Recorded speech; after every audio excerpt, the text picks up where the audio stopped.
Selamat pagi untuk kita semua. Puji dan syukur kita panjatkan kepada Tuhan Yang Maha Esa atas kesehatan yang diberikan pada kita semua. Yang terhormat, anggota Dewan Komisioner Bidang Edukasi dan Perlindungan Konsumen, Otoritas Jasa Keuangan atau OJK, Bapak Tirta Segara, SE MBA. Yang terhormat, Rektor Institut Teknologi Harapan Bangsa atau ITHB, Bapak Dr. Insinyur Samuel Teguh Tarigan, MBA. Yang terhormat, Ketua Yayasan Pendidikan Petra, Bapak Dr. Bersih Tarigan. Yang terhormat, para pimpinan di Sivitas Akademika ITHB, dan para hadirin, Bapak, Ibu, Saudara-saudari, kami mengucapkan terima kasih atas kehadirannya, dan selamat datang pada webinar Studium General Merdeka Literasi Keuangan dan Investasi di ITHB. Literasi atau melek keuangan merupakan kebutuhan dasar bagi setiap orang agar terhindar dari masalah keuangan. Kesulitan keuangan dapat muncul jika terjadi kesalahan dalam pengelolaan keuangan, karena kita belum tahu kemana uang kita seharusnya diinvestasikan. Pertama-tama, mari kita saksikan dahulu video The Soul of ITHB. Bukan harus ngerangkum ya. Institut Teknologi Harapan Bangsa melangkah dengan pasti menuju masa depan, raih cita gemilang. Kuasai teknologi, inovasi tak henti, majukan Indonesia. Institut Teknologi Harapan Bangsa, karir global di jalur cepat. Institut Teknologi Harapan Bangsa, selalu bawa perubahan. Institut Teknologi Harapan Bangsa, selalu jadi yang terdepan. ITHB, karir global, jalur cepat. Institut Teknologi Harapan Bangsa, kuliah online nomor 1 Indonesia. Acara Studium General ini akan kita awali dengan doa yang akan disampaikan oleh Rektor ITHB, Bapak Samuel Tarigan, dan setelah doa akan dilanjutkan dengan kata sambutan serta informasi kurikulum vitae dari pembicara oleh beliau. Kami persilakan Bapak Samuel. Terima kasih. Sudah kedengaran suaranya? Jelas Pak Tehem. Terima kasih kepada Ibu Menti, Bapak Ibu yang saya hormati, dan para mahasiswa serta para peserta acara webinar ini. Marilah kita mengucapkan syukur atas kesempatan ini dengan membukanya dalam doa. Izinkan saya berdoa secara Kristiani, kita mengikuti dengan iman percaya masing-masing. Ya Tuhan yang Maha Kasih, kami bersyukur untuk pagi hari ini kami boleh berkumpul dalam keadaan sehat, dan oleh rahmat-Mu kami boleh dipertemukan dalam acara webinar ini. Kami bersyukur untuk kesempatan kami boleh belajar tentang keuangan, tentang pentingnya literasi dalam dunia yang semakin maju, dan kami bersyukur karena kami memperoleh narasumber yang akan memberikan pencerahan buat kami. Kiranya melalui acara ini kami mulai mendapatkan hal-hal yang baru, serta membuat perencanaan yang baik, dan melaluinya kami boleh membawa kemajuan buat bangsa kami. Tuhan menolong Bapak pembicara dan kami semua yang belajar, mendengarkan, dan mengikutinya. Kami bersyukur di dalam nama Tuhan kami, Yesus Kristus. Amin. Baik, Bapak Ibu yang saya hormati, dan khususnya kepada Bapak pembicara, Bapak Tirta Segara. Selamat pagi Bapak, dan selamat datang di acara webinar ini. Saya atas nama seluruh Sivitas Akademika mengucapkan banyak terima kasih untuk kesempatan yang Bapak berikan untuk berbagi kepada kami. Karena memang ini sejalan dengan apa yang sedang dicanangkan di kampus kita. Waktu semester ini dimulai, kami membuat sebuah hal yang baru karena sebenarnya terus terang di awal tahun ini ada banyak diskusi, wacana yang membuat resah ya, karena ada orang-orang yang berspekulasi, termasuk kawan-kawan saya ya, tanpa begitu belajar terlalu banyak mengenai dunia keuangan, tapi orang-orang terlalu semangat mungkin ya dengan naiknya Bitcoin kripto, ya itu berbondong-bondong mulai dari dokter gigi, tukang rumput, semua ya mau ikut masuk ke sana. Dan kami mengadakan seminar itu dan banyak kawan-kawan bertanya, dan saya kira alangkah pentingnya kita sebagai lembaga pendidikan tinggi memulai literasi keuangan kepada seluruh mahasiswa apapun background-nya. Dunia yang kita kenal ini sangat berubah cepat dan kami sebagai kampus yang ingin dikenal atau sudah dikenal bahkan sebagai kampus yang progresif, selalu ingin berada di depan, mempelajari dan mengajarkan hal-hal yang baru. Ada banyak sekali perubahan termasuk di dunia keuangan yang membuat mungkin terlalu banyak informasi dan orang-orang akhirnya terjebak ya dengan kemajuan teknologi ini. Ada banyak juga misinformasi yang menyesatkan ya, dan orang ikut-ikutan tanpa memahami.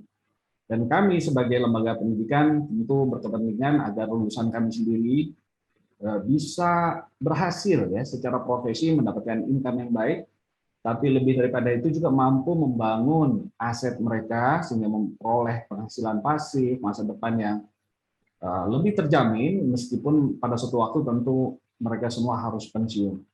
Dan sangat disayangkan banyak perguruan tinggi tidak mengajarkan kecerdasan keuangan atau literasi keuangan, sehingga akhirnya menghasilkan orang-orang yang mampu menghasilkan income tapi tidak bisa mengelola uang. Dan ini dampaknya tentu sistemik, karena tidak hanya di kehidupan pribadi tapi juga di kehidupan korporasi.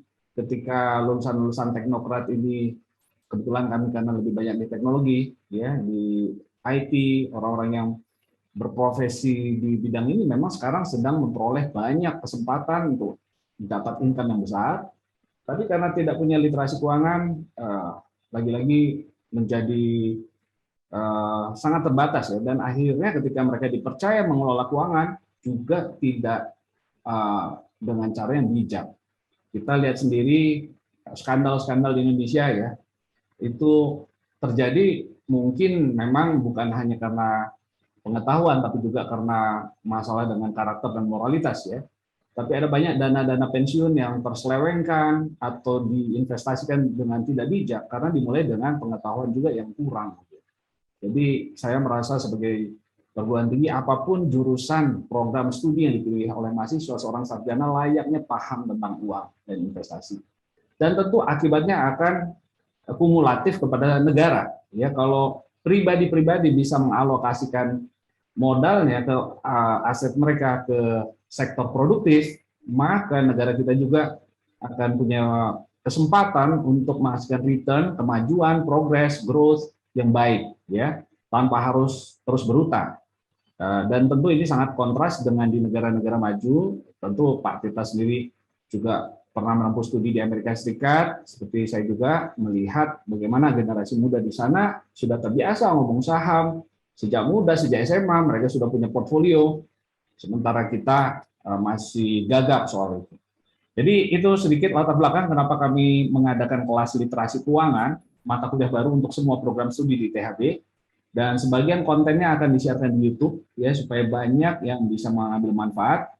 Kami punya sebuah channel baru yang disebut Smart Investing bersama Dr. Sam, saya mengasuhnya bersama teman-teman, untuk memberikan penjelasan secara netral objektif, karena kebanyakan konten-konten sekarang kan jualan ya, jadi banyak interest di sana yang kurang bisa dipertanggungjawabkan ya, mulai dari forex trading yang menggunakan robot ya, tapi ternyata di belakangnya adalah sebuah scam, yaitu ada banyak sekali di masyarakat. Demikian sedikit latar belakangnya, dan saya bersyukur karena ini ternyata kami baru tahu dari OJK sendiri memang ada ya sebuah program untuk meningkatkan literasi keuangan masyarakat. Dan terima kasih karena waktunya, meskipun tidak dalam undangan yang disampaikan dalam jangka waktu yang panjang, ya Bapak menyempatkan diri untuk berbagi di forum ini. Baik, saya akan bacakan ya kepada para peserta latar belakang dari pembicara kita. Beliau adalah anggota Dewan Komisioner Bidang Edukasi dan Perlindungan Konsumen periode 2017-2022 dari Otoritas Jasa Keuangan Indonesia. Jadi orang yang sangat tepat untuk berbicara dalam forum ini.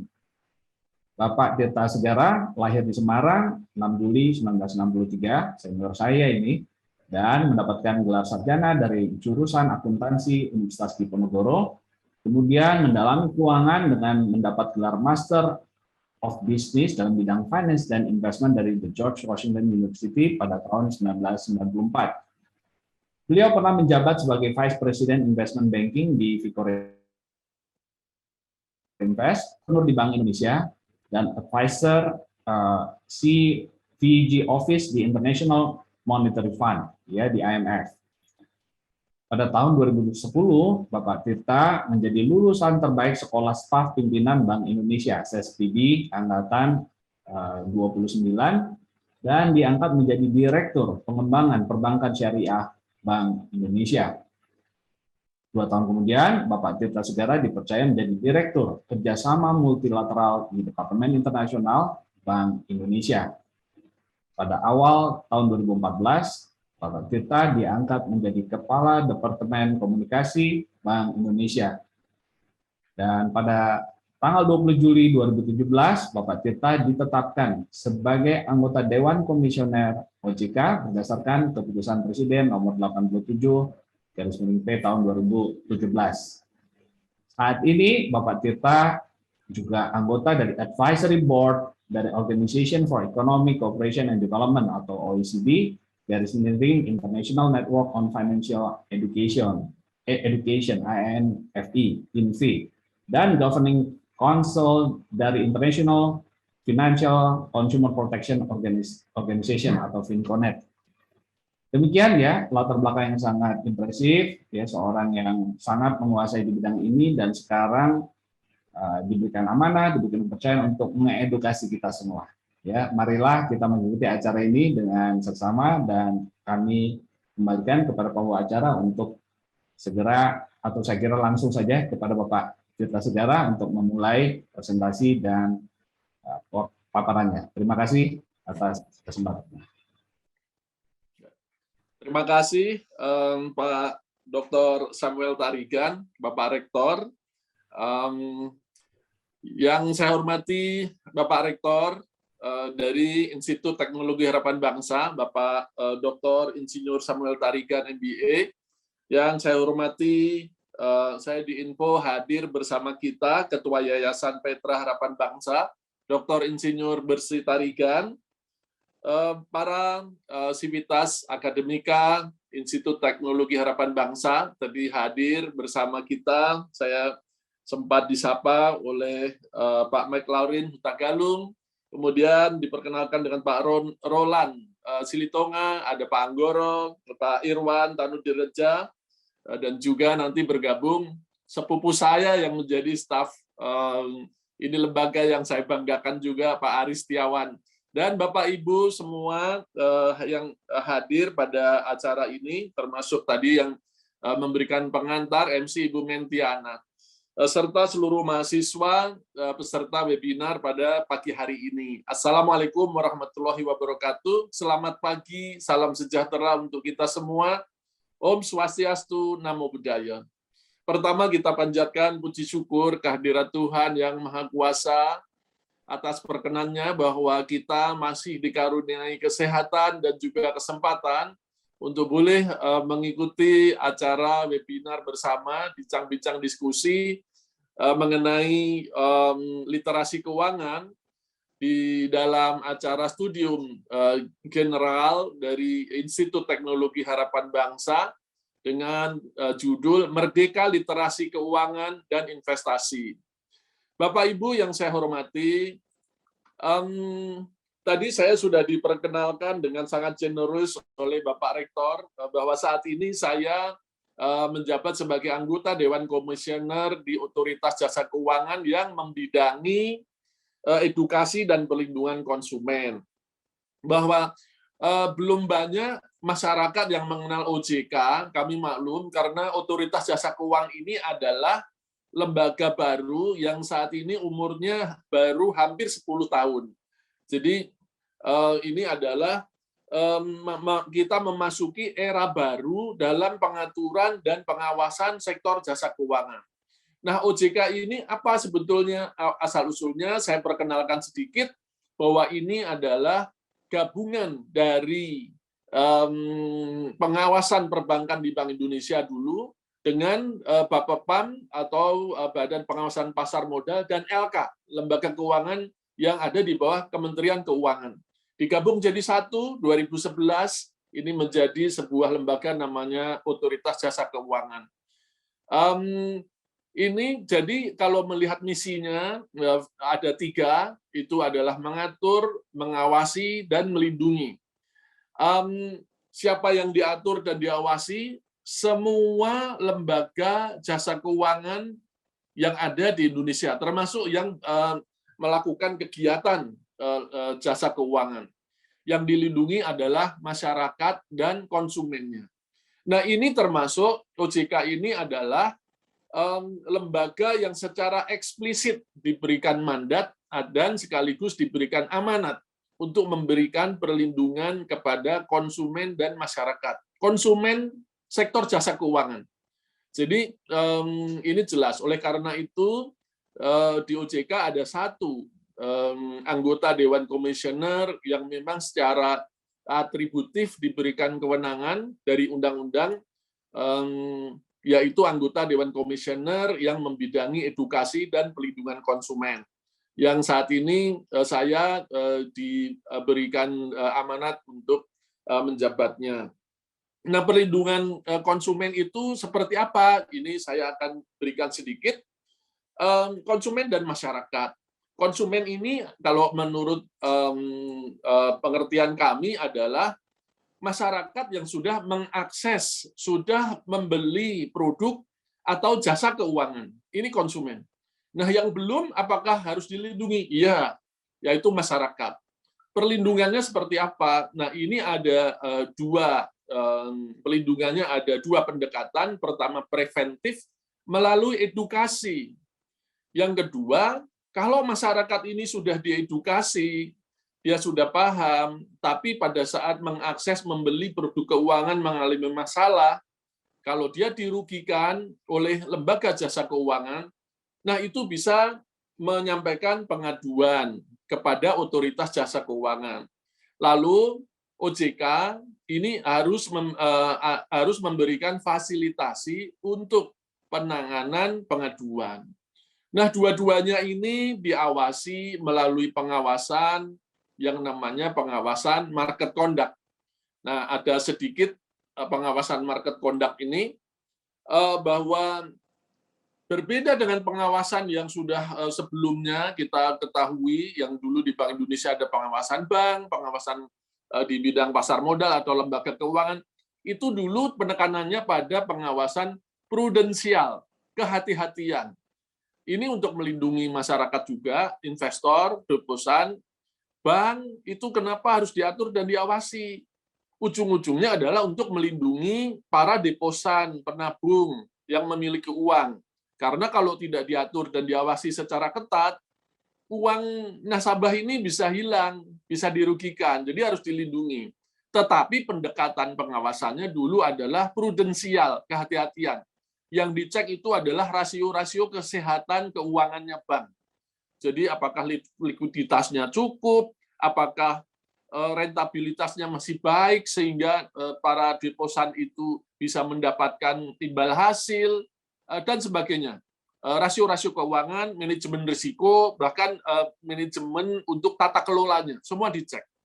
Nah, tetapi kita akhir-akhir ini mungkin sudah agak berapa lama sering mendengar keluhan-keluhan konsumen. Tadi Bapak Rektor di dalam pengantarnya telah menyinggung ada masalah asuransi, ada sampai kepada orang investasi, kemudian dirugikan, kemudian ada berbondong-bondong lagi menggunakan jasa untuk pakai robot, untuk investasi, dan sebagainya. Nah, pengawasan ini menggunakan pengawasan market conduct. Jadi yang diawasi adalah hubungan perilaku. Yang diawasi adalah perilaku. Perilaku PUJK atau pelaku usaha jasa keuangan dalam berhubungan dengan konsumen. Ini yang diawasi di dalam market conduct. Next slide, kita masuk kepada kondisi literasi. Lalu mengapa sampai undang-undang mengamanatkan masyarakat itu harus diedukasi, masyarakat itu harus diberitahu sebelum membeli produk keuangan, harus dididik. Nah, ini faktanya kita lihat bahwa indeks literasi keuangan kita itu masih sangat rendah sebetulnya. Hanya 38% yang ada bar chart di sebelah kiri bawah. Tetapi indeks inklusinya, tingkat akses keuangan orang dewasa Indonesia, ini inklusi ini adalah angka yang menggambarkan tingkat akses keuangan orang dewasa Indonesia atau yang sudah membeli produk. Orang Indonesia, orang dewasa yang sudah membeli produk itu, sudah punya rekening dan sebagainya, itu 76%. Tetapi literasinya, itu melek keuangannya, itu baru 38%. Kalau kita tanya, ini hasil survei akhir tahun 2019, survei OJK. Jadi mereka kita tanya, sudah punya rekening? Sudah pernah transaksi lewat online? Sudah. Ini. Tapi kita tanya, mereka hanya paham manfaatnya. Ketika kita tanya, risikonya apa? Nggak tahu, nggak ada risikonya kayaknya, aman-aman aja. Terus kita tanya lagi, ada tahu bahwa itu ada kewajibannya konsumen harus merahasiakan password, OTP, dan sebagainya. Kemudian ada biaya-biaya, Anda kalau terlambat ada denda, ada konsekuensi apa? Nggak tahu. Nah, ini yang biasanya ujungnya menyebabkan adanya dispute atau sengketa. Nah, gap untuk di literasi ini bukan hanya antara literasi dan inklusi, tetapi antara konvensional dan syariah, ini gap-nya juga masih sangat tinggi. Jadi kalau ya memang keuangan syariah itu diperkenalkan di Indonesia itu baru belakangan, yaitu baru mulai tahun 93, ingat saya itu.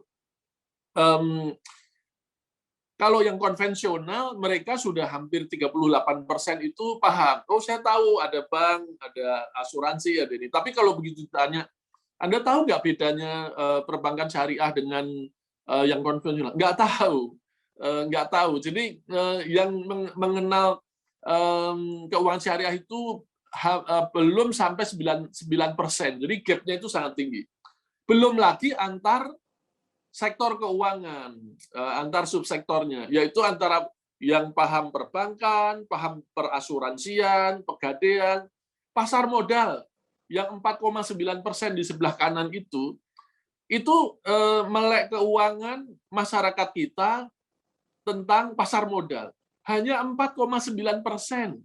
Padahal baru-baru ini ketika kita dilanda pandemi COVID-19, itu peningkatan single identity number untuk investor, ya SID di pasar modal itu lebih dari 2 juta investor baru, dan 40% lebih itu adalah kelompok milenial. Ini luar biasa, ya, yang tadinya di pasar modal itu tahun 2019 jumlah investornya itu hanya 2 juta lebih sedikit.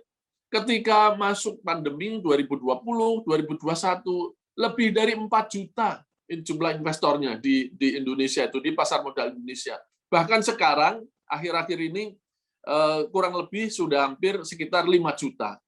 Nah, tapi coba kita lihat di slide yang berikut ini. Jadi gap-nya itu bukan hanya tadi, tapi antar daerah juga masih cukup tinggi. Ada 21 provinsi yang indeks literasinya itu lebih rendah atau di bawah rata-rata nasional. Ada 19 provinsi yang indeks inklusinya, orang dewasa yang sudah akses itu juga di bawah rata-rata nasional.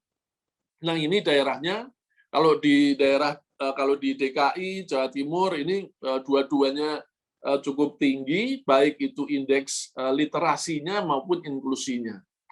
Nah, yang di sebelah kiri bawah, karena ini sumbu X-nya ini adalah inklusi keuangan, indeks literasinya, jadi makin ke kanan literasi makin tinggi, dan di sebelah kiri itu yang literasinya di bawah rata-rata nasional, di bawah 38%, masih banyak. Nah, next slide, ini adalah gambaran bahwa perilaku masyarakat karena rendahnya literasi keuangan. Jadi, saya pernah diskusi, ini fokus group discussion dengan IPB Bogor, bahwa motif orang berutang itu macam-macam, gitu ya. Karena soal itu lagi kurang tingginya literasi keuangan. Nah, bar chart yang warna merah 29%, ini kemarin ada survei dalam rangka peringatan Hari Konsumen Nasional belum lama ini. 29% orang berhutang itu untuk memenuhi gaya hidup. Wah, ini saya juga baru dapat angka ini. Ternyata hampir 30% yang disurvei itu memenuhi gaya hidup, dia sampai harus berhutang. Nah, sebetulnya kan kalau hutang ya yang logis karena kebutuhan mendesak gitu. Tapi ternyata hanya 31%, itu yang nomor 2 dari kiri, itu yang betul-betul mendesak, nggak ini ya sumber keuangannya dari mana, lalu dia berhutang. Tapi yang gaya hidup ini ambil 30%. Yang sebelah kanan, orang berhutang ini, wah ini kok masih banyak ini untuk pemenuhan kebutuhan pokok ya. Tapi yang juga membuat saya surprise, itu yang paling kanan merah ini. 21% orang tujuan utangnya itu untuk bayar utang. Jadi ini bayar utang pakai utang ini. Ini kan artinya utangnya itu sudah di luar kemampuan. Jadi ini kalau terjadi terus, yang ini yang lama-lama menimbulkan problem yang besar. Nah, program literasi keuangan ini karena kita diamanat sharing di Institut Teknologi Harapan Bangsa mengenai literasi keuangan ini. Karena memang ini program prioritas bagi kami, dan ini saya ada quote kata Pak Hensley dari National Endowment for Financial Education di USA, financial literacy itu penting, ya. Dia tidak dapat memprediksi bagaimana krisis itu harus diobati, kemudian tidak bisa menyelesaikan krisis, tapi financial education itu memainkan peranan penting untuk economic recovery. Jadi kalau orang seperti yang pandemi saat ini, kita menghadapi masalah ini kalau literasinya rendah, ini juga tidak dapat mendukung economic recovery lebih cepat. Orang bingung, sekarang ini cari pinjaman kemana, terus caranya bagaimana, harus bayar bunga berapa lah, ini yang kalau literasinya masih rendah, terjadi masalah-masalah yang baru. Lalu di dalam melakukan literasi keuangan, ini kami berpedoman dengan juga kami punya strategi nasional untuk literasi keuangan Indonesia atau SNLKI. Nah, ini sudah direvisit 2 kali.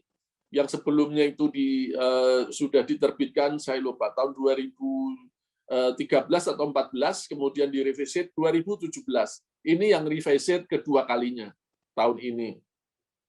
Kita tetap harus mendorong peningkatan indeks literasi, tadi yang 2019 ini baru 38%, dan juga inklusi keuangan masyarakat Indonesia.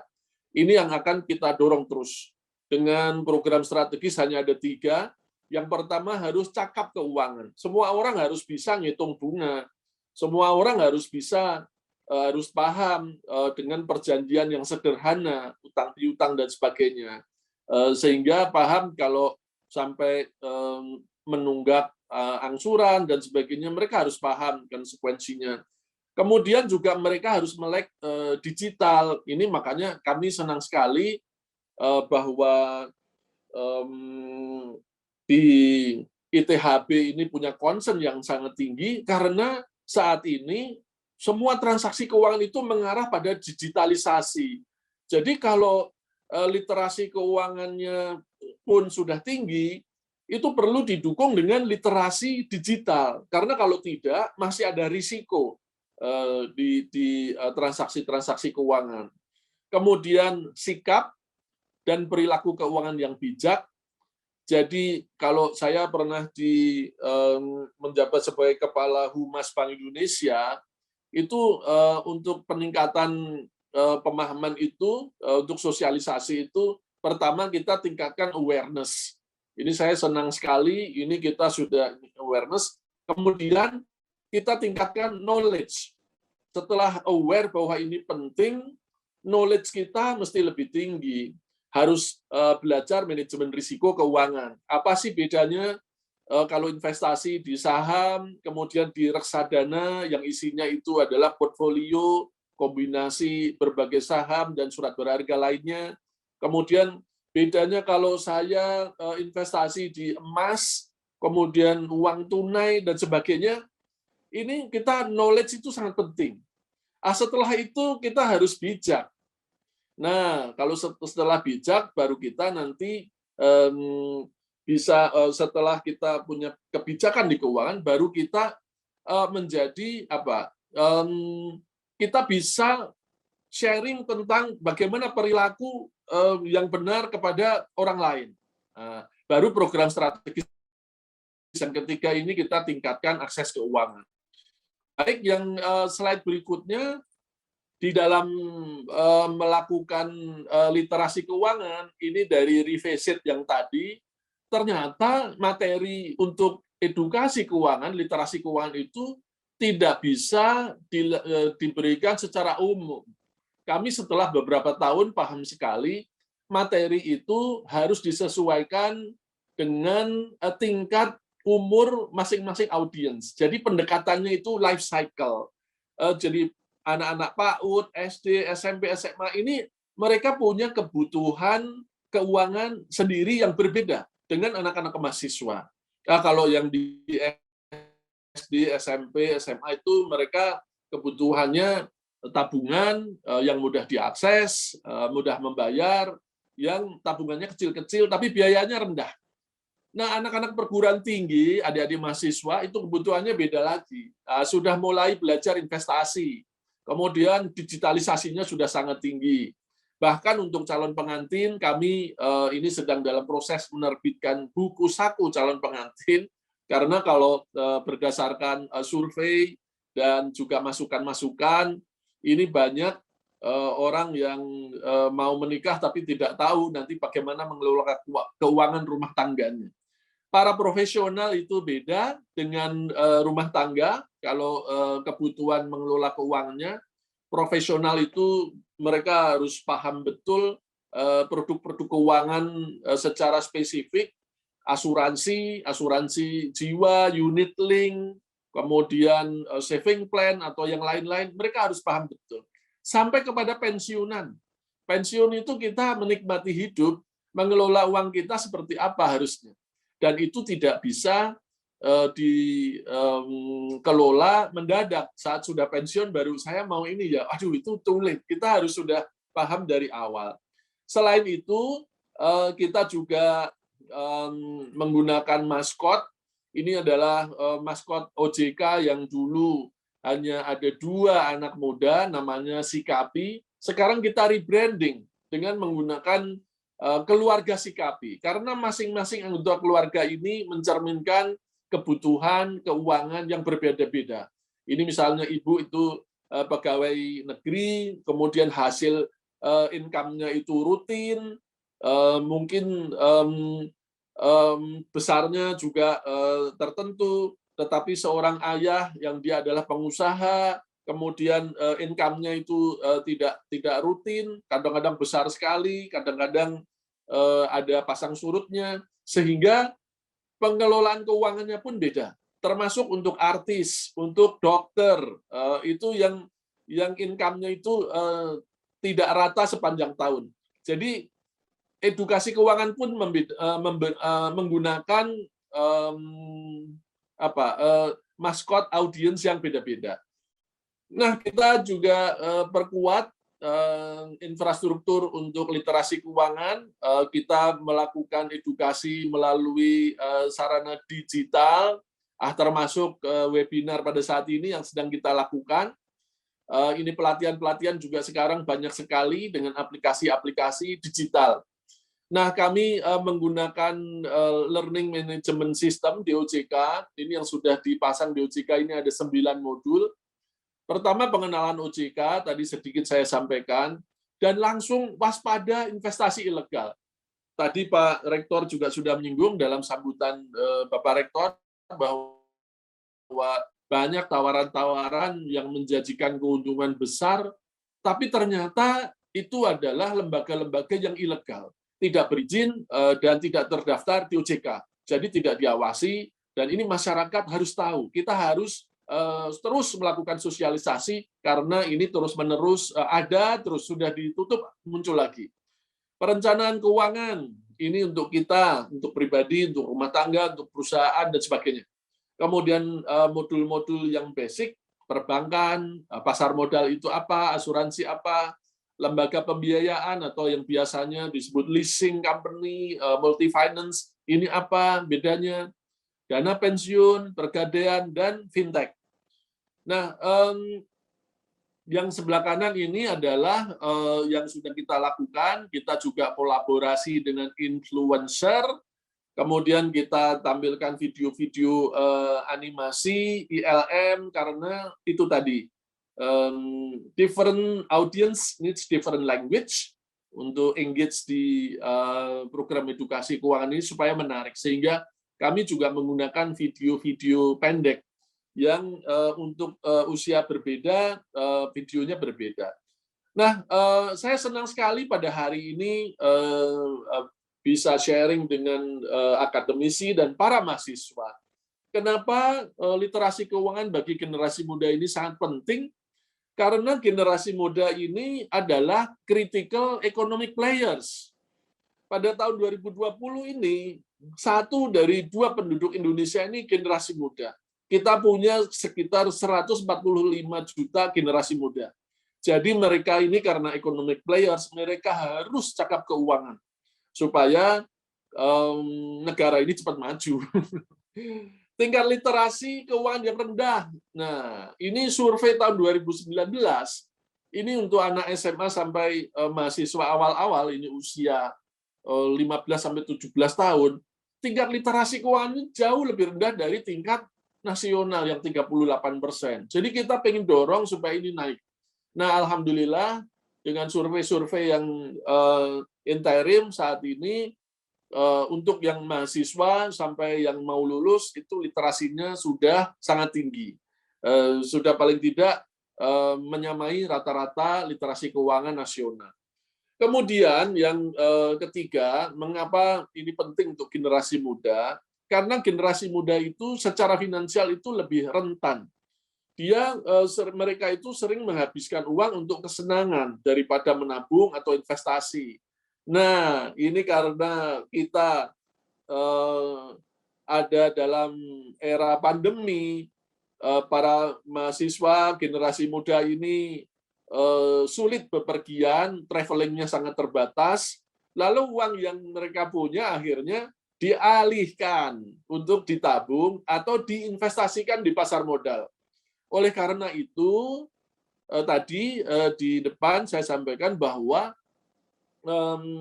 pertambahan jumlah investor di pasar modal kita itu sangat tinggi lonjakannya. Pertambahannya di 1 tahun, 1,5 tahun terakhir ini lebih dari 2 juta investor, yang umumnya adalah generasi muda. Dan lebih dari 40%-nya itu millennials. Ini luar biasa, ya. Tapinya ini mereka harus paham, harus melek keuangan, harus tahu risiko saham itu, risiko investasi di saham itu seperti apa. Harus tahu bedanya saham blue chip, saham yang biasa. Kemudian kalau investasi di saham-saham teknologi yang lonjakannya sangat tinggi, risikonya apa harus tahu, ya, supaya nanti tidak berbalik. Wah, ternyata investasi di saham bisa jeblok, rugi besar, dan sebagainya. Itu supaya tidak berbalik seperti itu. Nah, ini kaitannya juga nanti kalau berbalik seperti itu, mereka bisa menginfluence yang lain, sehingga stabilitas sistem keuangan nasional tidak terjaga. Nah, anak muda ini juga umumnya ini banyak terpengaruh oleh influencer. Bahkan ada seorang influencer yang pernah merekomendasikan pembelian saham tertentu, ini termasuk bukan pelanggaran. aturannya di bidang pasar modal, kalau orang ikut memberikan rekomendasi, apalagi secara terbuka seperti itu dia harus bertanggung jawab juga terhadap kalau ada naik turunnya harga saham itu. Jadi ini mereka harus paham. Hati-hati, jangan secara terbuka memberikan rekomendasi ini karena itu ada profesi yang lebih khusus dan harus disertifikasi. Kemudian next slide. Ini saya hanya sharing program edukasi keuangan yang dilakukan oleh OJK. Kami tentunya dengan jumlah masyarakat area Republik yang sangat luas negara kita, OJK tidak dapat melakukan edukasi atau literasi keuangan sendirian. Kami harus bersinergi dan perlu dukungan dari segenap stakeholders. Jadi kami senang sekali untuk sharing di Institut Teknologi Harapan Bangsa ini, karena kampus ini baik yang online maupun offline itu sangat strategis perannya. Dan mahasiswa itu adalah agen-agen untuk melakukan sosialisasi yang sangat strategis. Karena mahasiswa itu kan usianya di tengah-tengah, dia bisa ke bawah, bisa ke atas, sehingga memang kampus ini salah satu tujuan prioritas bagi kami. Nah, kami melakukan kegiatan ini cukup banyak frekuensinya, setiap hari ada, seperti saya sekarang ini hari Sabtu, kadang-kadang Minggu itu pun ada, teman-teman lain ada, karena kita hand on hand dengan industri, dengan masyarakat lain, para komunitas, dan sebagainya. Kalau industri, ini setiap tahun kami data, karena setiap kantor pelaku usaha jasa keuangan, mereka kami wajibkan untuk melakukan edukasi keuangan minimal sekali dalam setahun. Minimal sekali dalam setahun, sehingga kalau ada sekitar lebih dari 2.000 pelaku usaha jasa keuangan kantornya, nah itu 2.000 itu kalau setahun sekali aja sudah ada 2.000 kegiatan, sehingga ini kita lakukan secara masif. Mereka nanti setelah melakukan edukasi, masyarakatnya sudah lebih paham, baru boleh menjual produknya, jangan jual produk dulu. Kemudian next slide, saya masih ada beberapa slide, mungkin saya percepat. Ini kita juga melakukan kolaborasi tadi itu untuk kegiatan literasi keuangan syariah dengan para stakeholders, ada dengan juga Komite Nasional Ekonomi dan Keuangan Syariah, Bank Indonesia, Basnas ini Badan Zakat Nasional, kemudian lembaga-lembaga keuangan syariah. Nah, kami juga baru-baru ini melakukan kegiatan bersama, ini antara OJK, Bank Indonesia, dan Kementerian Keuangan, peningkatan literasi yang luar biasa. Ini ada 3 topik, yang lead-nya Kemenku itu mengambil topik menjadi investor untuk produk SBN atau surat berharga negara. Kemudian OJK, yuk berinvestasi di pasar modal, dan Bank Indonesia, mudah bersama membangun negeri. Ini juga investasi di surat-surat berharga negara. Ini sangat penting dan pesertanya sampai ribu-ribuan mendapatkan sambutan yang sangat baik. Next slide, ini hanya sekedar gambaran saja bahwa literasi keuangan ini juga memperoleh perhatian dari Bapak Presiden. Ada arahan bahwa seluruh daerah ini agar mendukung percepatan akses keuangan untuk seluruh masyarakat dan anak-anak sekolah. Jadi daerah agar mendorong anak-anak sekolah untuk menabung sejak dini. Yang ini memang saya awalnya banyak dikritik, menabung sejak dini sekian juta orang, kemudian bank itu frekuensi untuk visit ke sekolah itu kurang, sehingga adik-adik pelajar kalau mau mengambil tabungannya ini harus nunggu banknya datang. Tetapi ada terobosan bahwa akhir-akhir ini sekolah-sekolah itu bisa direkrut menjadi agen bank yang namanya laku pandai. Nah, itu yang di tengah itu. Sebelahnya Simpel itu ada pembukaan Simpel. Simpel ini simpanan pelajar. Dan dapat dilakukan di agen laku pandai, layanan keuangan tanpa kantor. Ini adalah sekolah-sekolah itu. Sehingga bank tidak harus datang ke sekolah-sekolah ini lebih sering untuk melayani adik-adik pelajar. Nah, ini kita dorong. Ini adalah investasi manusia, human capital jangka panjang. Bukan untuk mengambil dana itu sebagai dana pihak ketiga di bank, meskipun saat ini jumlah tabungan itu dari 42 pelajar itu nominalnya mencapai lebih dari 26 triliun. Tetapi bukan itu, tujuannya ini adalah membentuk karakter bangsa. Jadi anak-anak sekolah itu dibiasakan menabung, hemat, dan kalau dewasa, kebiasaan kalau ingin memiliki sesuatu, membeli sesuatu, itu dari uangnya sendiri, hasil nabung. Ini untuk mendorong supaya tidak sifatnya itu koruptif. Jadi untuk ini investasi jangka panjang. Next slide, ini juga sama. Untuk perluasan akses keuangan, kita memberdayakan namanya TPAKD, ini adalah tim percepatan akses keuangan daerah. Sudah agak banyak yang didirikan, 280 TPAKD sekarang di daerah-daerah, baik itu tingkat provinsi maupun kabupaten kota. Ini program yang paling disukai adalah business matching. Jadi TPAKD itu mengundang jasa-jasa keuangan, berkumpul, bertemu langsung dengan masyarakat dan usaha mikro, ultramikro maupun usaha kecil. Itu dipertemukan langsung supaya mereka langsung bisa berdiskusi bagaimana untuk mendapatkan akses pembiayaan, dan mereka harus paham kewajiban-kewajiban sebagai peminjam. Jangan hanya tahu manfaatnya saja. Next slide, ini adalah pengembangan instrumen keuangan digital. Jadi selain kita dorong adanya fintech peer-to-peer lending, tapi yang berizin dan yang terdaftar di OJK itu hanya 121 lembaga.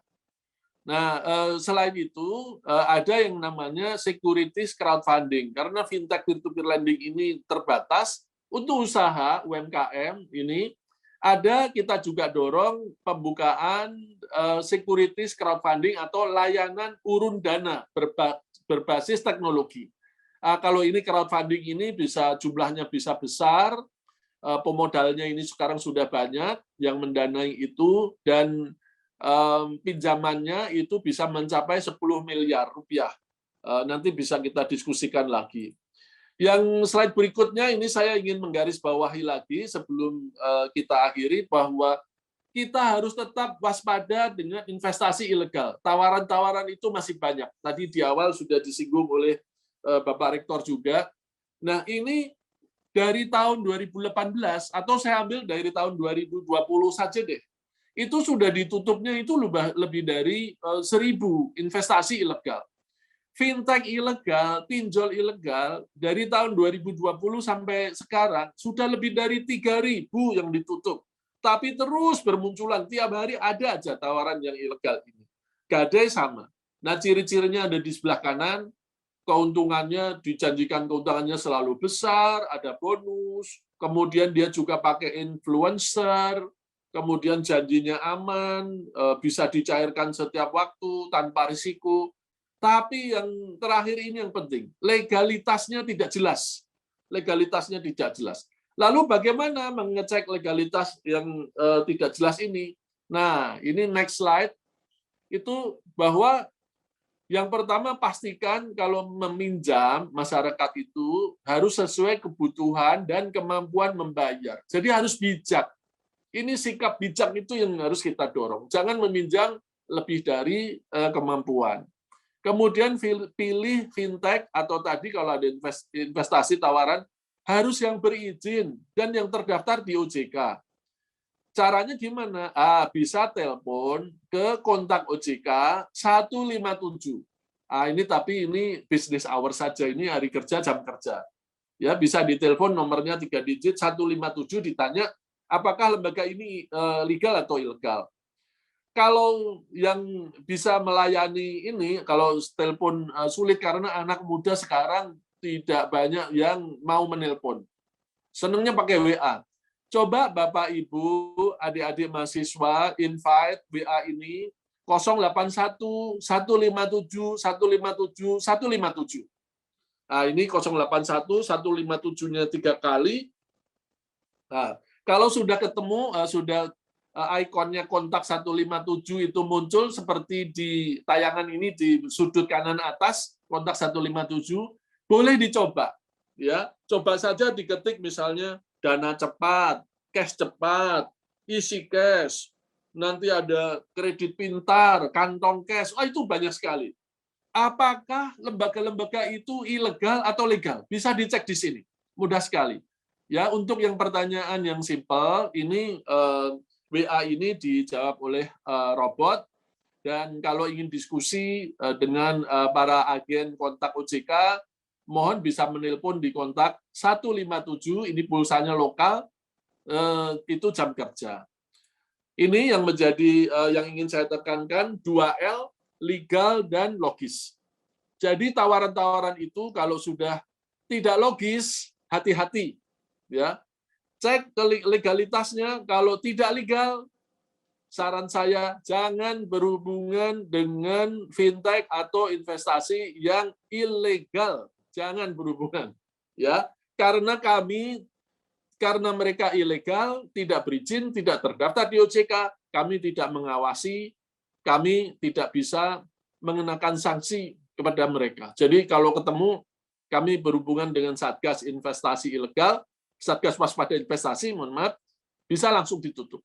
Nah, ini hindari investasi ilegal, fintech ilegal, ya, dengan 2L, legal dan logis. Ini adalah slide saya yang terakhir. Kita kalau ketemu ada yang ilegal, tolong laporkan kepada OJK maupun kepada Satgas Waspada Investasi. Ini terdiri dari 13 kementerian dan lembaga di mana OJK menjadi sekretariatnya.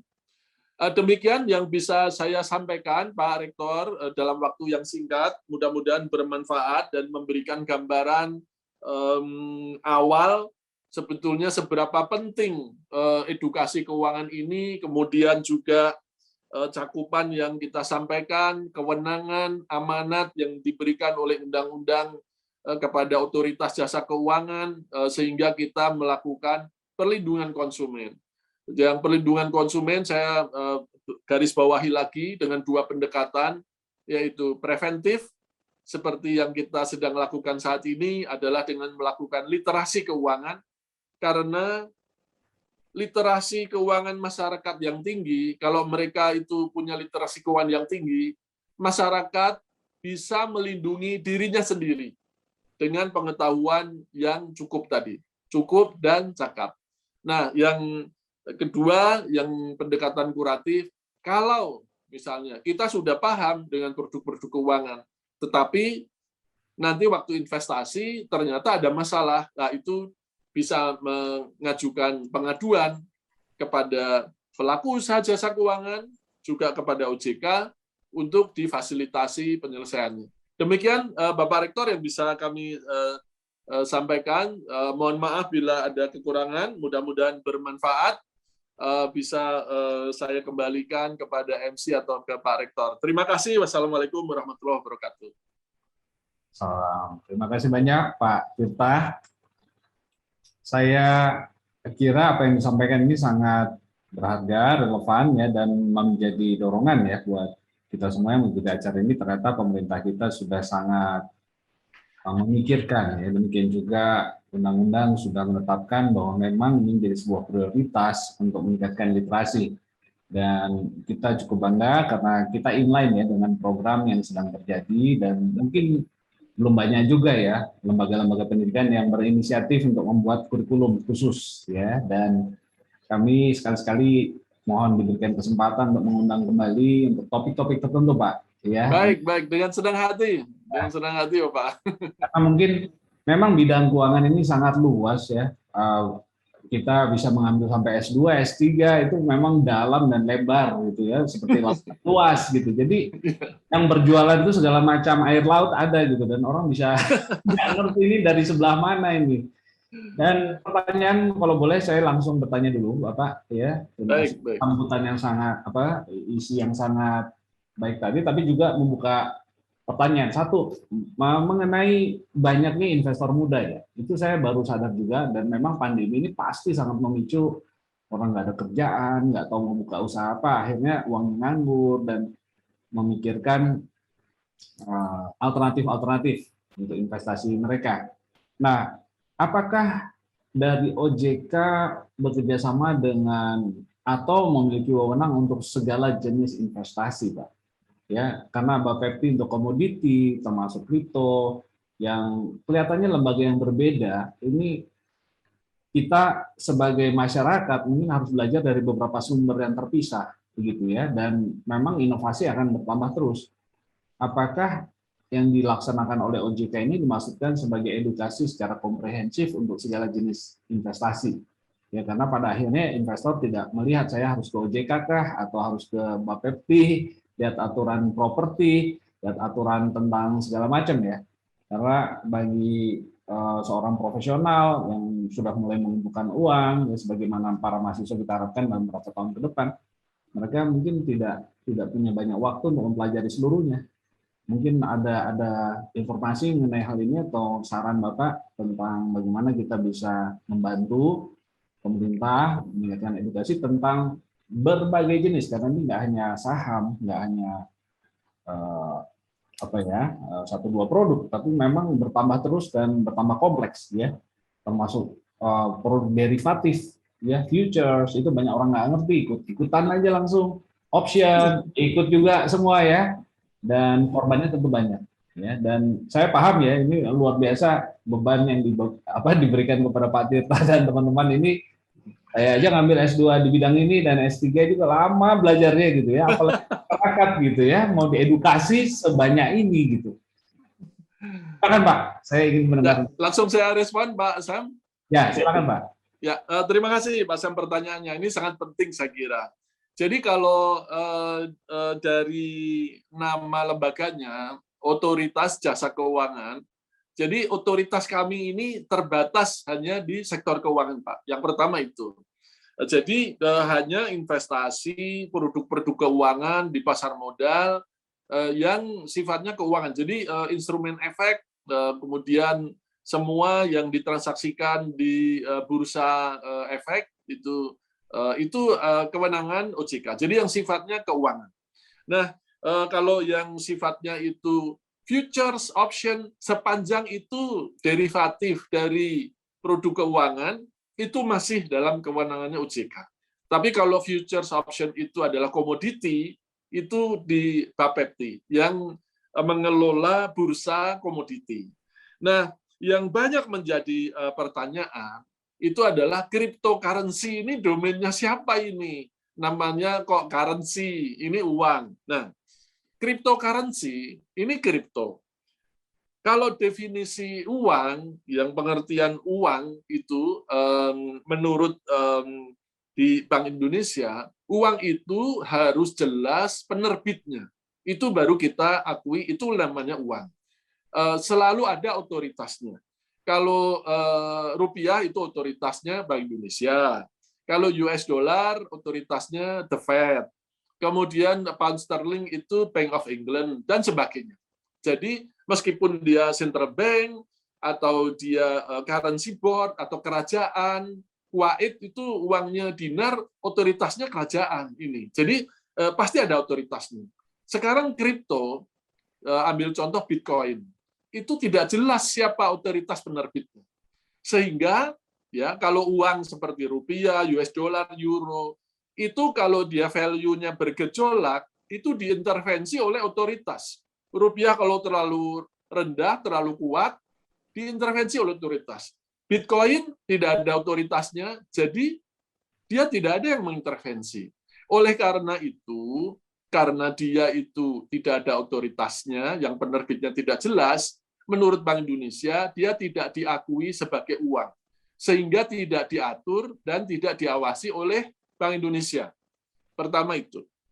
Kemudian apakah Bitcoin ini sebagai, karena orang banyak, saya kan investasi di Bitcoin. Apakah ini termasuk yang dilindungi oleh OJK? Nah, penjelasannya begini. Bitcoin itu tidak termasuk di dalam pengertian instrumen investasi di bidang pasar modal.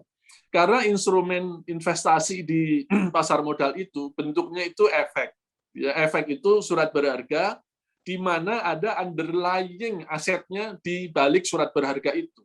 Jadi kalau itu adalah saham, itu pasti ada company-nya, penerbit saham itu. Jadi ada underlying-nya. Kalau dia bond, korporasi, ataupun SBN, surat berharga negara, pasti ada korporasinya atau ada barangnya sehingga mencerminkan harga dari bonds itu.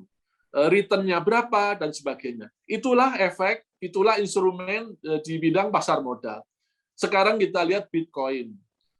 Adakah underlying investasinya itu Bitcoin? Tidak ada. Karena Bitcoin itu mewakili, merepresent dirinya sendiri, ya itulah Bitcoin, nggak ada underlying-nya. Sehingga tidak termasuk di dalam pengertian definisi instrumen investasi di bidang pasar modal, sesuai Undang-Undang Pasar Modal. Nah, oleh karena itu tidak diatur dan tidak diawasi oleh OJK. Apakah Bitcoin boleh? Boleh. Apakah dilarang? Tidak. Tapi Anda silakan kalau beli itu at your own risk. Jadi karena baik Bank Indonesia, meskipun namanya currency, dia nggak ngatur. OJK, orang bilang ini alat investasi, tapi kita juga tidak ngatur dan tidak mengawasi. Sehingga ya sudah ini. Lah, tapi itu kan ditradingkan. Oh ya silakan kalau mau ditradingkan gitu ya. Karena dia ada standarisasinya ada. Jadi yang jadi itu. Nah, sedikit lagi, kalau kita ingin belajar lebih dalam khusus untuk trading di pasar modal, di Indonesia ini sudah banyak namanya komunitas pasar modal. Itu banyak yang berdirinya itu di dekat-dekat kampus, di kota-kota besar, tapi saya sudah jalan-jalan itu di seluruh Indonesia sudah tersebar, saat ini lebih dari 450 komunitas pasar modal. Ini luar biasa. Saya lihat anak-anak muda hari Sabtu itu pada belajar, diskusi luar biasa. Dan ada namanya, Pak Sam, itu galeri investasi. Itu yang dipasang di kampus-kampus, di universitas ini, juga jumlahnya seingat saya lebih dari 400 unit galeri investasi. Ini adalah platform trading online, live. Bisa langsung trading ke Bursa Efek Indonesia, ke BI. Setelah mereka belajar ini mahasiswa juga bisa. Nah ini memang itu hadirnya itu fisik dan yang memasang itu adalah Bursa Efek Indonesia dalam rangka memperkenalkan pasar modal ini ke seluruh Indonesia. Mungkin itu penjelasan dari saya Pak Sam. Mudah-mudahan menjawab pertanyaan Bapak. Terima kasih. Terima kasih banyak Pak. Kalau begitu jelas ya, dan mungkin kalau boleh menitip saran karena memang tidak mungkin ya satu lembaga mengedukasi segala sesuatu kepada seluruh masyarakat, itu terlalu luas. Tapi memang dibutuhkan sebuah sumber yang cukup komprehensif karena masyarakat juga nggak tahu bedanya OJK, Bapepti, ini dan Iya betul. Mereka polos gitu, mereka hanya ikut aja. Jadi betul.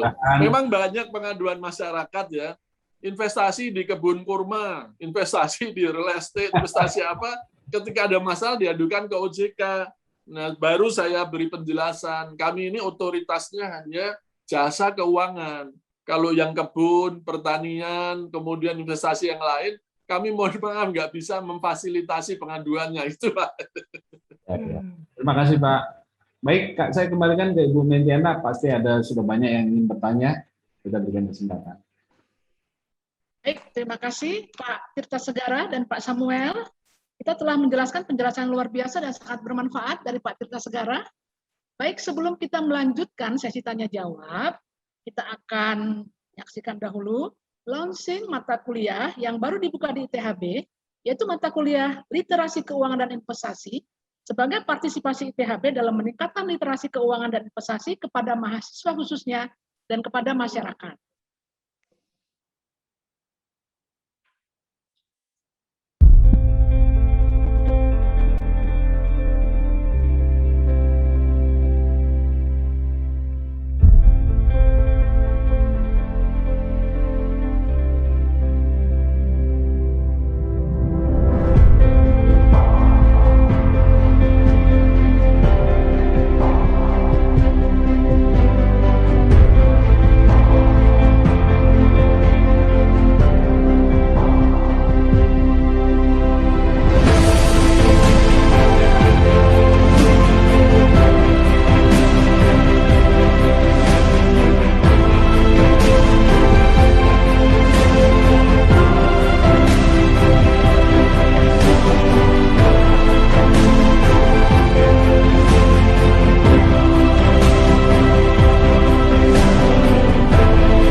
Kami sangat bangga karena mata kuliah baru di ITHB ini, yaitu mata kuliah literasi keuangan dan investasi, didukung oleh OJK.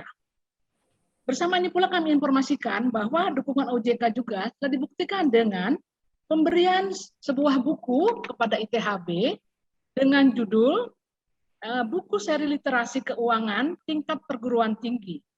Terima kasih banyak OJK diwakili oleh Bapak Tirta Segara. Buku ini sudah dapat ditemukan ya dan dibaca di perpustakaan kampus ITHB. Baik, selanjutnya kita akan sesi tanya jawab. Tentunya sudah banyak sekali pertanyaan yang masuk ini. Kita akan melakukannya dengan dua cara ya, yaitu dengan menuliskan pertanyaan melalui kolom chat, dan kedua juga nanti diberikan kesempatan untuk raise hand ya. Tadi saya lihat Pak Ari sudah raise hand ya. Mungkin kami berikan kepada Pak Ari. Silakan Pak Ari bertanya. Baik, terima kasih Ibu Menti. Assalamualaikum Pak Tirta Segara. Waalaikumsalam Pak Ari. Apa kabar? Surprise. Baru ketemu sekarang ya. Setelah sekian lama jarang ketemu. Ya. Pertama terima kasih Pak Tirta sudah meluangkan waktu gitu ya, mengisi dan membuka acara kuliah tentang literasi keuangan di ITHB. Nah ini saya jadi teringat zaman saya kecil dulu, kalau bicara tentang keuangan tuh nyimpan uang tuh di celengan gitu ya. Dan mungkin sekarang itu udah nggak lazim ya, mungkin anak-anak kecil, anak aja. Iya. Untuk sejarah ya. Untuk sejarah. Jadi celengannya ada tapi nggak pernah diisi gitu ya, cuma buat pajangan. Nah, anak-anak sekarang tuh lebih senang kalau saya lihat nyimpen uang tuh ya macam-macam gitu ya. Kalau di bank kayaknya agak susah ya kalau di bank yang biasa gitu ya, bank konvensional. Kenapa? Karena biaya administrasinya gede ya. Lama-lama nanti uang yang disimpan nggak seberapa besar, habis itu dimakan sama bunga bank dan biaya administrasi lainnya. Biaya administrasi, ya. Jadi mereka tuh sekarang nyimpennya tuh di beberapa tempat di aplikasi yang lain, misalnya di kayak Shopee Pay gitu ya, OVO. Nah, kemudian ada juga di kayak yang Gojek ya.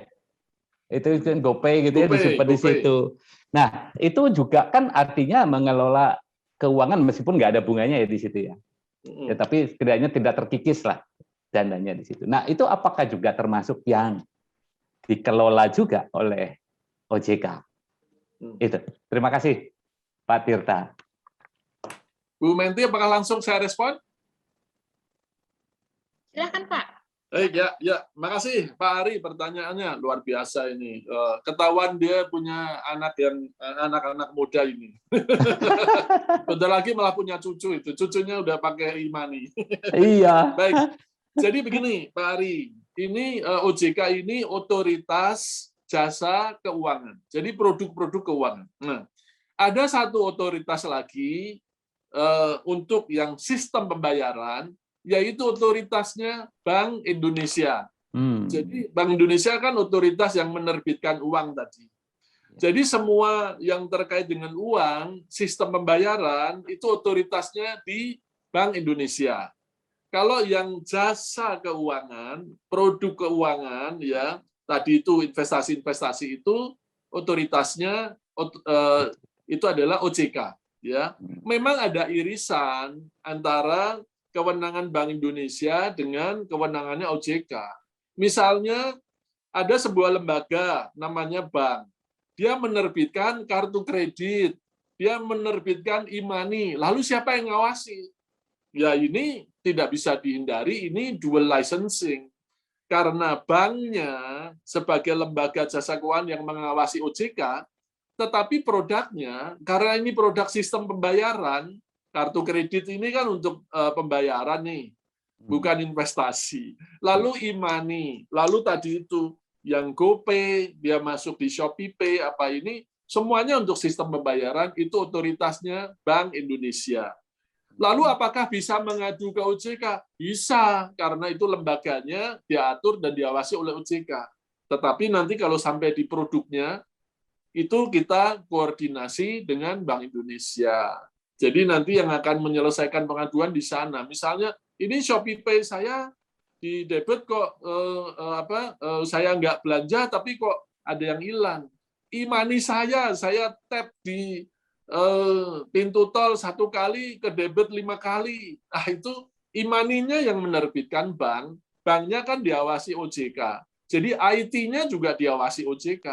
Lalu e-money-nya ini produk sistem pembayaran, payment system, diawasi oleh Bank Indonesia. Bank Indonesia juga akan ngecek. Jadi koordinasinya kita sangat ketat, sangat baik.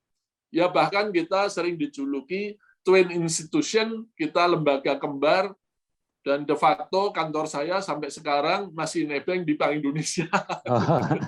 Karena OJK ini lembaga baru, belum punya gedung sendiri, kantor pusat, masih nebeng di kantornya Bank Indonesia gitu. Jadi gitu Pak Ari. Jadi itu domainnya itu ada 2 ininya otoritas pengawasnya gitu. Jadi licensing-nya juga tidak bisa dihindari. Kalau yang menerbitkan e-money itu banknya kita cek dulu. Anda punya manajemen risiko baik tidak, teknologinya cukup tidak untuk keamanan konsumen. Baru Bank Indonesia izin penerbitan produknya.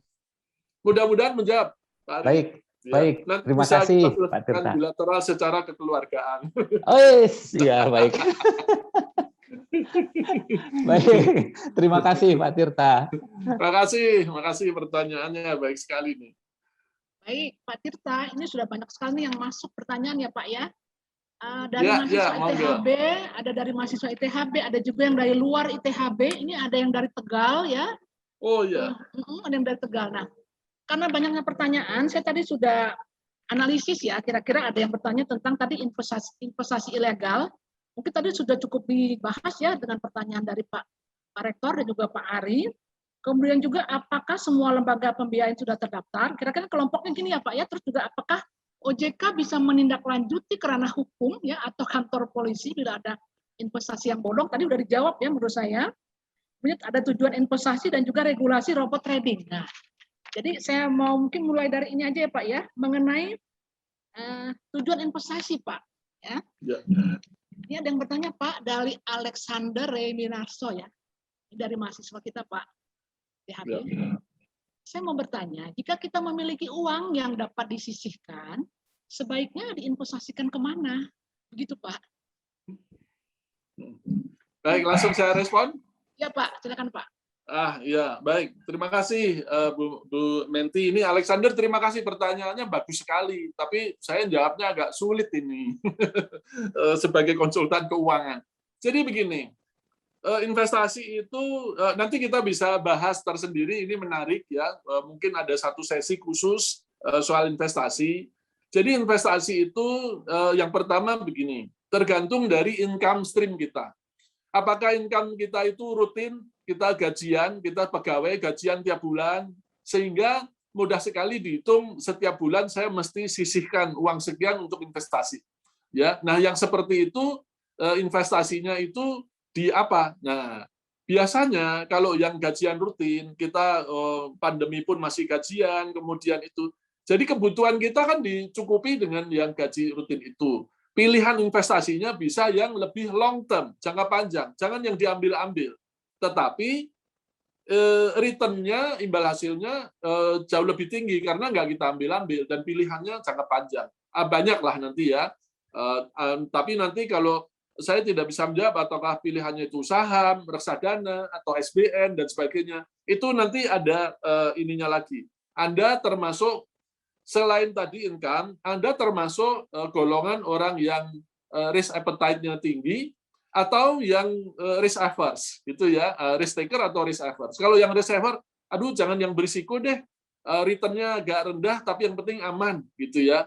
Nah, beda lagi dengan orang yang tadi saya sampaikan income stream-nya itu tidak rutin, tidak smooth, ya, tidak terus rata gitu. Misalnya tadi saya sampaikan profesi artis, dia manggungnya mungkin sebulan sekali, 2 bulan sekali, tapi sekali manggung dapatnya besar sekali.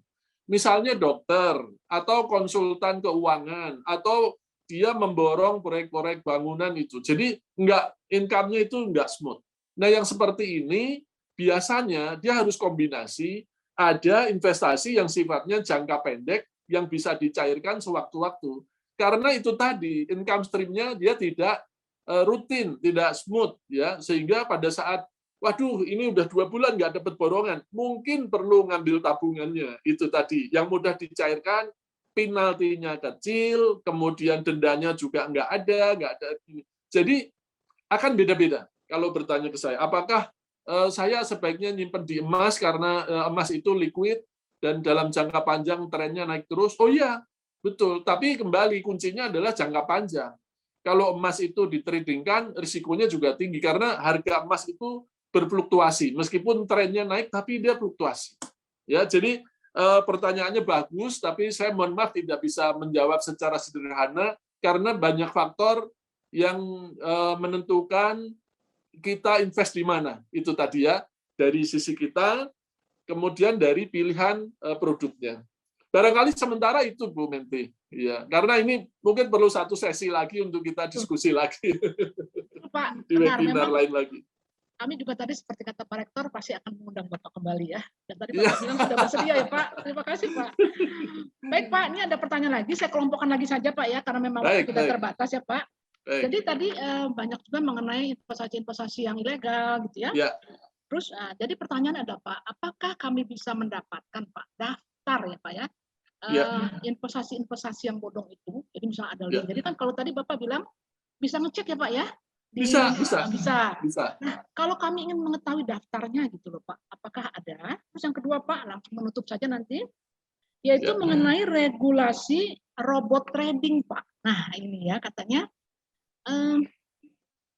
kelihatannya sih regulasi robot trading ini masih abu-abu gitu ya. Nah, apakah pengawasan dari OJK untuk robot ini Pak? Demikian Pak, ini pertanyaan yang tertulis ya Pak, nanti untuk yang resen satu lagi Pak. Demikian Pak. Pak. Ya, yang pertama daftar investasi ilegal ya. Sebetulnya kalau daftarnya ada tapi kan panjang sekali ya. Lebih baik daftar investasi yang legal daripada yang ilegal. Karena ilegal itu yang investasi ilegal yang ditutup itu sudah lebih dari 1.000. Jadi kalau kita nyari daftarnya ada tapi panjang sekali. Fintech pinjol ya, pinjaman online itu fintech peer-to-peer lending yang ditutup sudah lebih dari 3.000. Jadi daftarnya panjang sekali. Lebih baik pertanyaannya, apakah ini terdaftar atau berizin di OJK, daftar yang legal.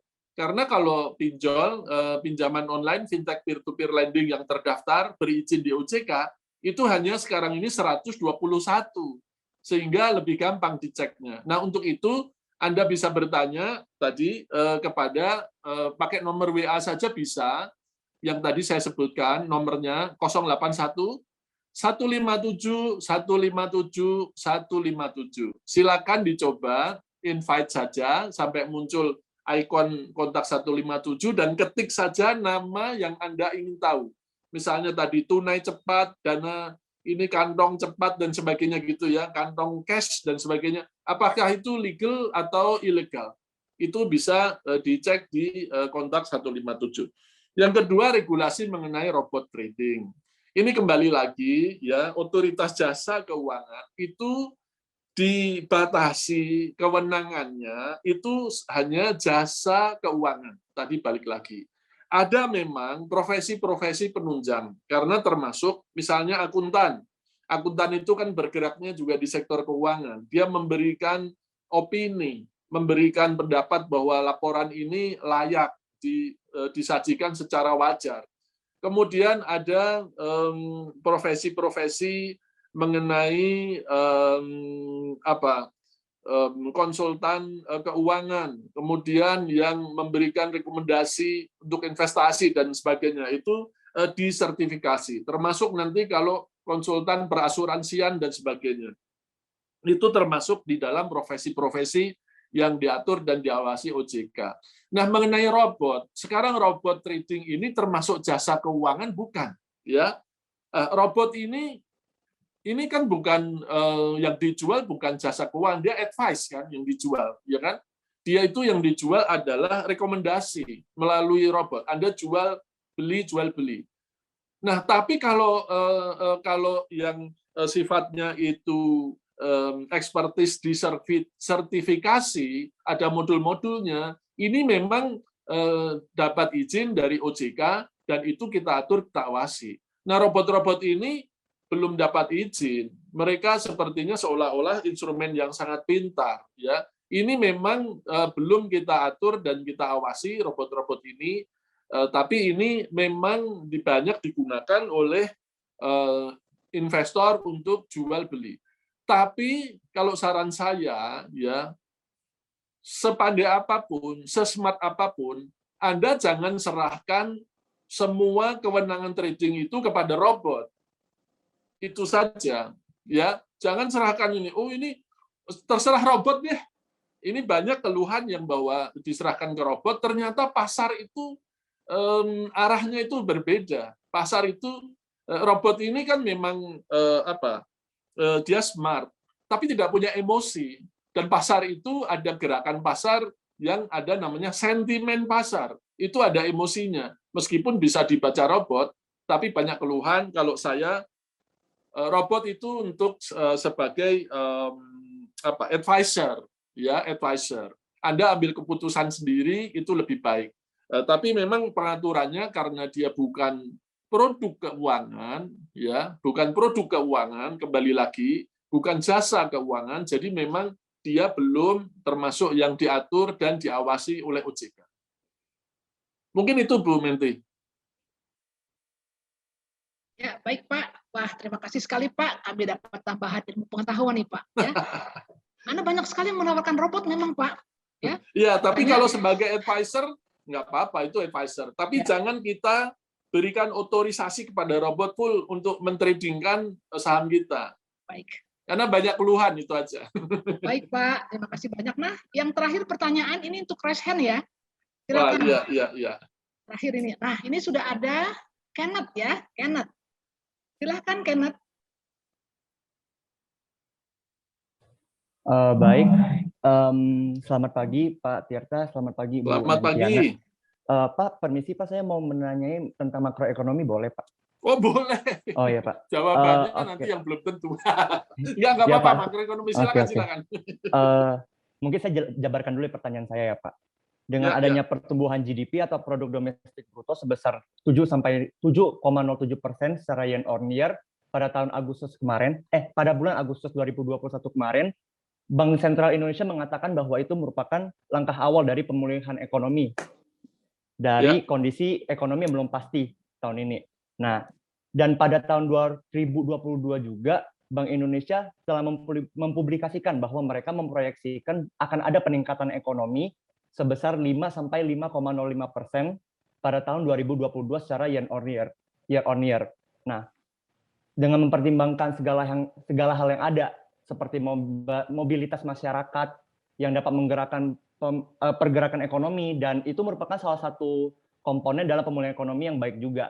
Nah, kira-kira dengan adanya prospek yang cerah ini, kira-kira industri-industri atau sektor-sektor yang bagus, kira-kira apakah sektor-sektor atau industri-industri yang bakal terdongkrak dalam pemulihan ekonomi tahun 2022 ini, Pak? Apa aja sih? Mungkin properti atau teknologi atau apa gitu, Pak, kira-kira? Pertanyaanmu kayak saya ujian PhD, ini susah banget. Oke, Kenneth. Bagus sekali ya.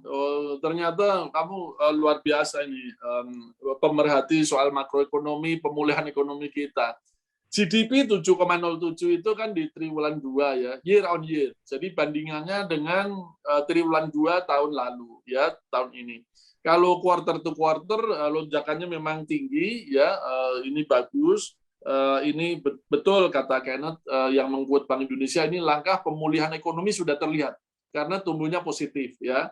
Tapi nanti di quarter berikutnya kemungkinan lonjakannya tidak setinggi itu karena memang yang tahun lalu dia juga udah naik gitu ya ininya.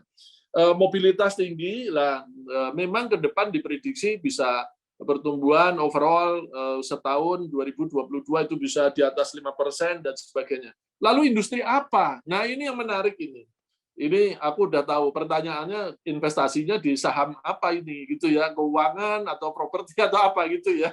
Nah, ini industri ini banyak ya, pengaruhnya banyak. Jadi gini, kalau tanya industri apa yang akan tumbuh, itu tidak sesederhana hanya domestik. Anda harus tahu tatanan ekonomi global seperti apa ya, karena Indonesia ini negara yang ekspor impornya itu cukup tinggi ya.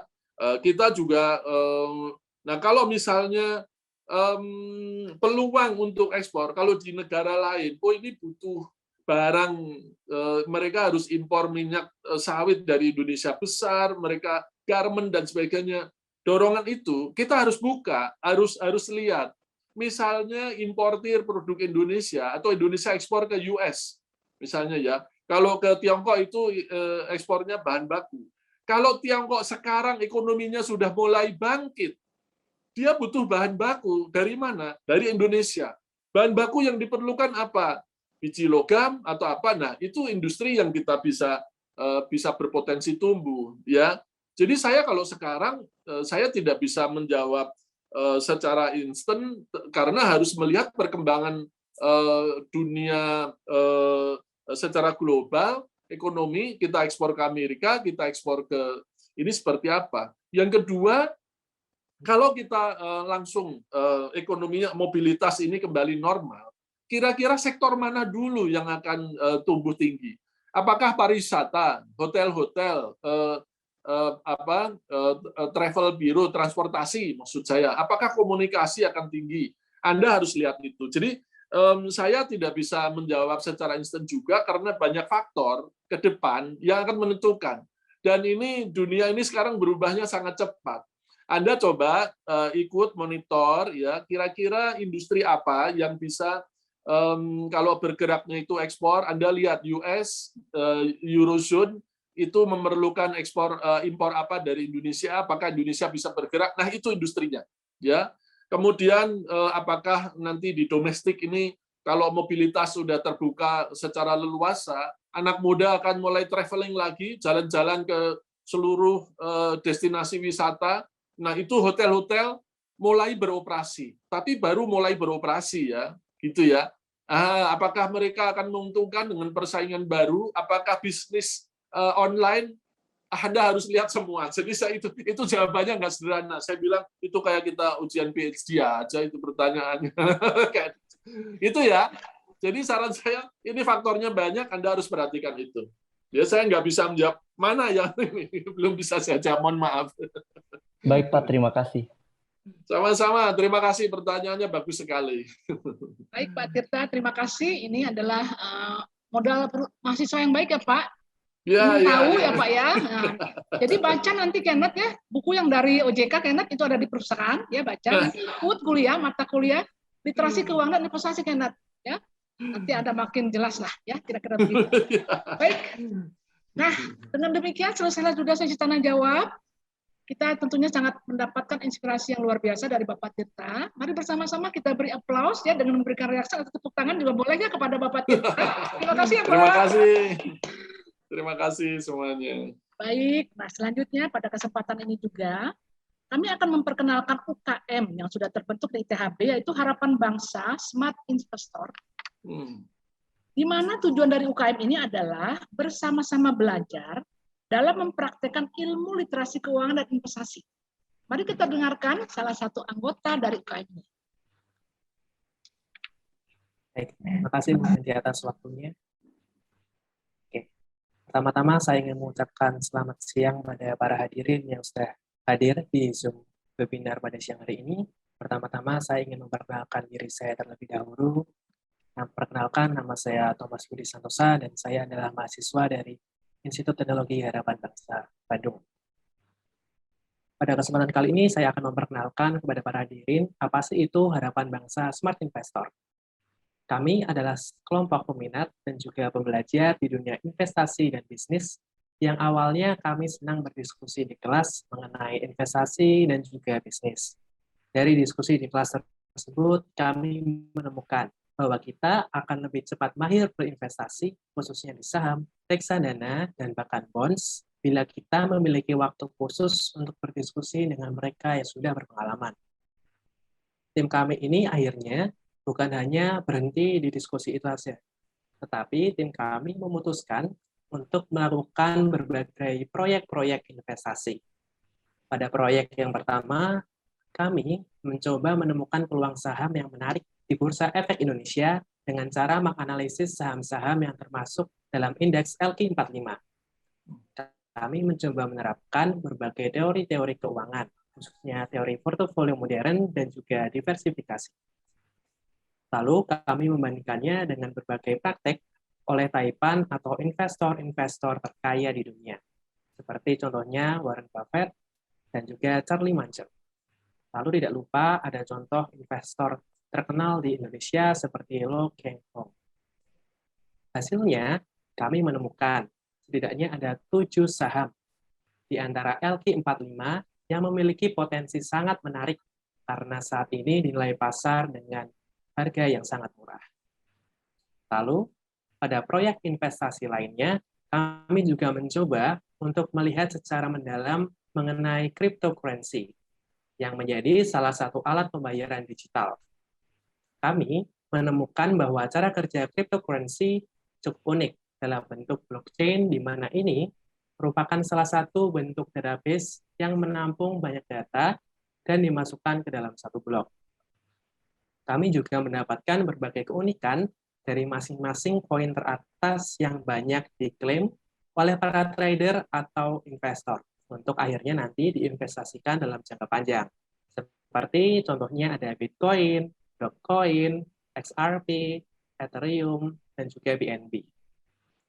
Kami menemukan ternyata setiap koin memiliki cara kerja dan juga benefit yang berbeda-beda. Seperti contohnya Bitcoin, di mana mining prosesnya adalah proof of work. Kami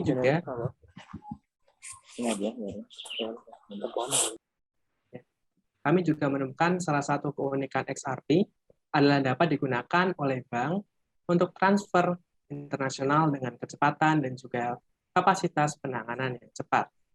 Nah, dari proyek ini kami mendapatkan banyak ilmu baru, mulai dari mengenal secara mendalam apa itu cryptocurrency, dan apa saja hal penting yang perlu kita ketahui mengenai Dogecoin, sebuah kripto, sebelum kita terjun langsung ke lapangan, untuk menghindari kerugian dalam jumlah yang besar. Nah, kalau ada nih di antara hadirin sekalian yang ingin belajar lebih jauh tentang saham, investasi, atau cryptocurrency, atau mungkin dari para hadirin yang tadi sudah mengajukan pertanyaan di sesi Q&A tapi belum sempat terjawab pertanyaannya, dan masih penasaran nih tentang dunia investasi, nah teman-teman atau hadirin semua juga bisa mendaftar menjadi member Harapan Bangsa Smart Investor dengan cara klik link yang telah dibagikan di kolom chat Zoom. Nah, demikian yang dapat saya sampaikan. Saya mohon maaf jika ada kesalahan kata, dan saya mengucapkan terima kasih kepada Bu Menti atas waktu yang telah diberikan. Terima kasih. Baik, terima kasih kepada Thomas. Jadi demikian Pak Tirta, di kampus kami sudah ada UKM untuk memeratakan ilmu literasi ini Pak, dan supaya kami berharap mahasiswa juga bisa menjadi agen Pak, perubahan dalam melek keuangan ini, Pak. Iya, iya. Terima kasih Bu Menti. Kalau saya boleh ini menggarisbawahi, saya kira Harapan Bangsa Smart Investor juga sudah berdiskusi atau berinteraksi dengan komunitas pasar modal yang lokal yang ada di Bandung ya, karena mereka sumber referensi resmi yang dikelola oleh Bursa Efek Indonesia. Itu aja. Baik Pak. Terima kasih Pak informasinya. Baik, akhirnya kita sudah sampai pada penghujung acara. Kenang-kenangan berupa foto bersama akan diambil oleh petugas oleh panitia. Silakan panitia. Baik, terima kasih Ibu. Mari Bapak Ibu hadirin semua, kita berfoto dahulu dan boleh menyalakan kameranya.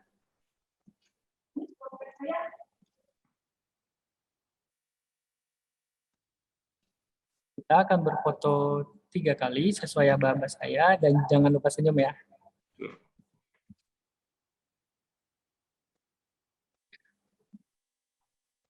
Baik, mungkin kita mulai saja. Foto pertamanya. 3, 2, 1. Oke, kita yang kedua ya.